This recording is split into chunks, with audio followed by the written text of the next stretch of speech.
এটা একটা ভয়েস রেকর্ডের অংশ।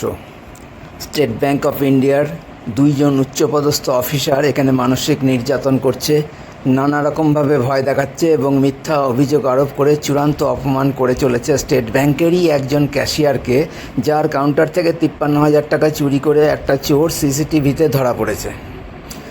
স্টেট ব্যাংক অফ ইন্ডিয়ার সর্বোচ্চ কর্তৃপক্ষ থেকে শুরু করে সব ধরনের সমস্ত স্টাফ কতটা দুর্নীতিগ্রস্ত, জোচ্চোর, বিশ্বাসঘাতক, দায়িত্বজ্ঞানহীন, নির্লজ্জ, অমানবিক, অভদ্র, অসামাজিক ও বর্বর চরিত্রের তার নির্দিষ্ট প্রমাণ আমি দেশের মানুষের কাছে তুলে ধরে জানতে চাই তাদের এই বিষয়ে মতামত কী।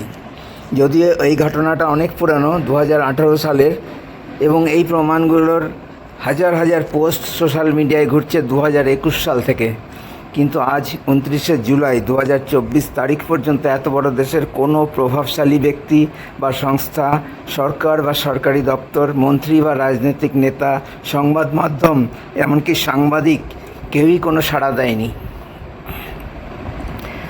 কেউ দেখেনি বা শোনেনি এত বছরেও এটা বিশ্বাস করা সম্ভব না। তাই আমি আরও প্রচার করতে চাই, শেষ নিঃশ্বাস ফেলার আগে পর্যন্ত যদি দেশের কোনো উপযুক্ত কর্তৃপক্ষের হস্তক্ষেপে গ্রহণযোগ্য ও সন্তোষজনক বিচার না পাই। আমি কে, কেন আমি এত আত্মবিশ্বাস ও প্রত্যয় সহযোগে এই দাবি করছি?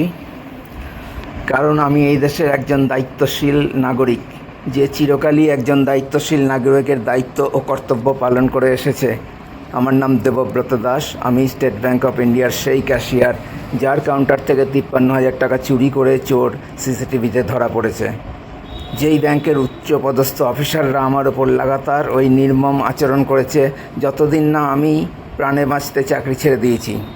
স্টেট ব্যাংক অফ ইন্ডিয়ার মালদা ব্রাঞ্চের চিফ ম্যানেজার উজ্জ্বল কুমার, ক্যাশ ক্রেডিট ম্যানেজার বিশাল কুমার, লোন ম্যানেজার পার্থ চক্রবর্তী, অন্যান্য অফিসারদের সক্রিয় সহযোগিতায় আমার ওপর লাগাতার অত্যাচার, ভীতি প্রদর্শন ও অজস্র মিথ্যা অভিযোগ আরোপ করে দিনের পর দিন আমাকে অপমান করেছে এবং স্টেট ব্যাংক অফ ইন্ডিয়ার মালদা ব্রাঞ্চের বাকি সব ধরনের সমস্ত স্টাফ, 35 থেকে 40 জন, তখন চোর ও চোরের মালিক বিষ্ণু ঘোষের সঙ্গে চক্রান্ত করে চুরি হয়নি, ওটা সাজানো ঘটনা বলে মিথ্যা প্রচার করে চোরকে সাহায্য করেছে।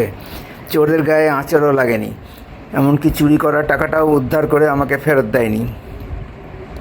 চাকরি ছাড়ার পর স্টেট ব্যাংকের চেয়ারম্যান রজনীশ কুমারকে অসংখ্যবার অভিযোগ জানালে স্টেট ব্যাংক একবার ফোনে কথা বলে বিস্তারিত ঘটনা জেনে নেওয়ার পর আমাকে কখনোই আর উত্তর দেয়নি।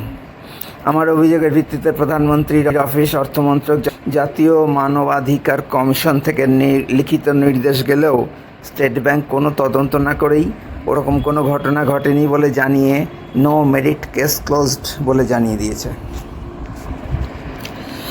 দেশের সমস্ত দায়িত্বশীল ও বোধবুদ্ধি সম্পন্ন নাগরিকের দৃষ্টি আকর্ষণ করছি এবং ভারতের বৃহত্তম আর্থিক প্রতিষ্ঠান স্টেট ব্যাংক অফ ইন্ডিয়ার সার্বিক ভ্রষ্টাচারিতা দূর করে দোষীদের উপযুক্ত শাস্তি দেওয়ার মাধ্যমে আমাকে উপযুক্ত ক্ষতিপূরণ সহ সুবিচার পেতে সক্রিয় ভূমিকা নেওয়ার জন্য আবেদন জানাই।